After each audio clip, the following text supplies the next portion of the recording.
and we are saying it's a sovereign asset. Let's not forget it's your asset they're going to target. I mean, go to countries like Zambia, go to a couple of other countries. As long as you have agreement, you must be able to keep the agreement. So it's just heightening the national embarrassment. And we keep having these cases. And that's why I would like to implore the Attorney General. At least let's even have a summary across all the states of deals like this that we've gone to sign, that there's arbitration against us, that we don't even know what is going on. So that we don't just get caught up as regards the systems and how this is going to affect us. So we should be very careful. I remember when we had the PNID one. We've had other cases too since then. So what are we doing as regards all of this? In fact, when you talk about arbitration and things like that, this case that comes to mind is the cement armada of the 70s. How Nigeria defaulted and how Nigeria had to settle legal encumbrances up to 1983-84. There are many case laws that Nigeria was ably mentioned there because of the cement armada case. So it's not today that we've been making all of these mistakes. But the question is, do we learn as a nation? Obviously, we don't. So no matter what the federal government writes up and things like that, we must be able to learn as a nation. Petrol price nears 1,000 naira in FCT as all this thing. I mean, Mele Kyari will constantly come out and defend his position and say he has done well for the NNPC. But when a lot of people keep saying he's failed, many voices keep saying he's failed, and he says, no, I have not failed. Like in the front page of this day today, they're talking about how he saved Nigeria and how he ensured we're producing 60,000 barrels more per day. But people will also ask, is that meeting the hitherto target of 2 million barrels per day? Common supply is not been able to ensure. Under his watch, we got bad fuel that caused the damage of engine of people. So the price is supposed to be something. Now people are buying over 1,000. They keep saying there's supply issues. And we're not doing anything about it. So how do we grow as a nation? And when we say it now, military gets on the defensive. Oh, people want you out. Like I said yesterday, never ascribe to malice what you can explain with incompetence. There's a large scale of incompetence in the NNPC. And how do we ameliorate incompetence? That should be the challenge. Not saying people don't want you. People don't want you if you have performed well.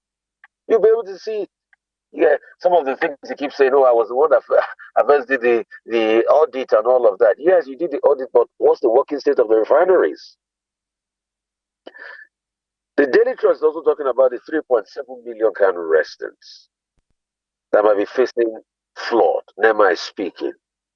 It's just like another Nigerian problem. We've constantly had the case of flood this time. What have we done? What have we done to be able to ameliorate these challenges? How have we invested in building embankments and floodlines? What are we doing?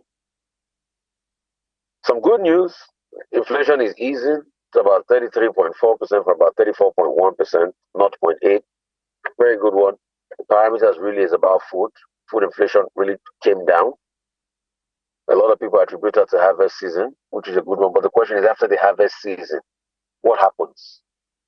Do we store appropriately? What is the state of our storage system? Because when we say, okay, release from the National Grain Reserve, the question we should also answer is the fact that, hey, there is no appropriate storage. The storage system is also problematic. How many storage systems is the government still running? Do we even have them in top gear? Do we have them working? I mean, these are the questions.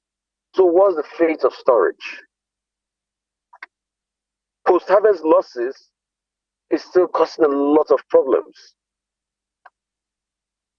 Also, the front page of the guidance this morning, the NGC has recommended Justice Kekere out of Lagos for the CGN. She's going to be another female CGN.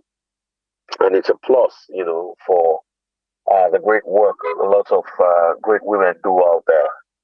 But the judiciary, we must repeat, has been under scrutiny for a while. Question is, how would she serve in her role as the CJN? What we should do differently? A lot of people berated the judiciary under Ariel Walla, and they said a whole lot more can be done. What are the reforms we can bring about tribunal? How can we make our institutions work better? That's just it. The Vanguard this morning is talking about MG mandate mediating between the fight between the discos and the manufacturers. Yeah, there's a big problem. Manufacturers are really suffering. They are reeling from a lot. Today now, minimum wage has been bumped up. A lot of manufacturers will have to pay that. How can they pay that when even productivity has been slowed and the electricity tariff is very high? And amidst all of this, you're having a massive devaluation in the economy. So money doesn't work what is ought to what again? What is supposed to be the true worth of the money is lost. So how do we build an ecosystem? How do we build a society? How do we build a nation? Also, there are mixed reactions. The federal government again is planning on a bond, external reserve to float a bond, 500 million FG bond. Question is, what's even the viability? When we get all of this monies in, what do we spend it on? The accountability is suspect in a country where senators are still getting about 21 million as running costs. And some of them, the funny thing, the senators are even trying to defend it. I'm like, are you kidding me? Trying to defund 21 million running costs. How many of us get 21 million in running costs? These apart from other perks they get with their juicy committees and all of that. At the expense of a suffering people. So we are seeing a lot of bond money coming in.